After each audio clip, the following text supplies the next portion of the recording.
আসসালামু আলাইকুম বন্ধুরা, আজকে আমি আপনাদের দেখানোর চেষ্টা করব কিভাবে আপনারা ডবল রোল ভিডিও এডিটিং করবেন। ডবল রোল ভিডিও এডিটিং করতে হলে আপনাদের যেই অ্যাপটি দরকার হবে সেই অ্যাপটির নাম হচ্ছে CapCut। তো আপনি CapCut অ্যাপটির লিংক আমার এই ভিডিও ডেসক্রিপশনে পেয়ে যাবেন। ডেসক্রিপশনে গিয়ে লিংকে ক্লিক করে ডাউনলোড করে নেবেন। ডাউনলোড করার পর ওপেন করার পর এরকম একটা ইন্টারফেস চলে আসবে। তো আপনি নিউ প্রজেক্ট অপশনে ক্লিক করবেন। তারপর এখানে গ্যালারির ফটো ভিডিও চলে আসবে। তো আপনি যে ভিডিওটি ডবল রোল করতে চান সেই ভিডিওটি অ্যাড করে নেবেন। তো বন্ধুরা দেখতে পাচ্ছেন আমি একটা ভিডিও অ্যাড করে নিয়েছি। তো এরকম ভাবে আপনারা ভিডিও অ্যাড করে নেবেন। অ্যাড করার পর নিচ দিকে অনেক অপশন আছে। এখানে একটা অপশন আছে এভরিলি। তো আপনি এভরিলি অপশনে ক্লিক করবেন।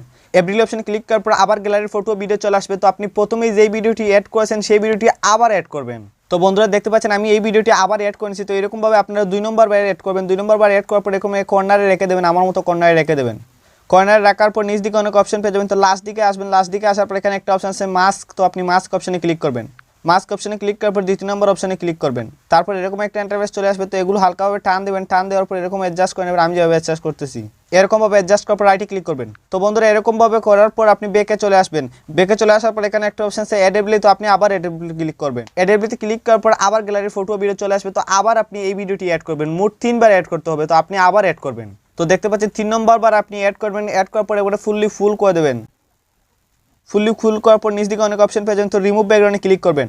রিমুভ ব্যাকগ্রাউন্ডে ক্লিক করার পর আপনাদের কিছু সময় লাগবে। তো আমারও কিছু সময় লাগতেছে। তো আমি স্কিপ করে দেখিয়ে দিচ্ছি। বন্ধুরা এই ভিডিওটি আমার ভালোভাবে রিমুভ করা হয়ে গেছে। তো আপনারা রিমুভ করে নেবেন। রিমুভ করার পর কিন্তু ভিডিওটি ভালোভাবে এডিট করা হয়ে গেছে। রুল ভিডিও হয়ে গেছে, ডবল রুল ভিডিও। তো এভাবে ডবল রুল ভিডিও বানানোর পর আপনি সেভ করে নেবেন। সেভ করতে হলে অপশনে ক্লিক করবেন। তারপর রেজুলেশন এবং ফ্রেম রেট ঠিক করার পর এক্সপোর্টে ক্লিক করলে ভিডিওটি সেভ হয়ে যাবে। তো আপনি এক্সপোর্টে ক্লিক করবেন। বন্ধুরা এভাবেই আপনারা CapCut অ্যাপের সাহায্যে 2 মিনিটের ডবল রুল ভিডিও এডিটিং করতে পারেন। তো এই ভিডিওটি দেখে যদি আপনার একটু ভালো লাগে তাহলে প্লিজ আমার চ্যানেলটি সাবস্ক্রাইব করেন। আমার এই চ্যানেলে এডিটিং সম্বন্ধে দৈনিক ভিডিও আপলোড করা হয়। তো আপনি যদি দৈনিক চান এডিটিং ভিডিও তাহলে আমার চ্যানেলটি সাবস্ক্রাইব করেন।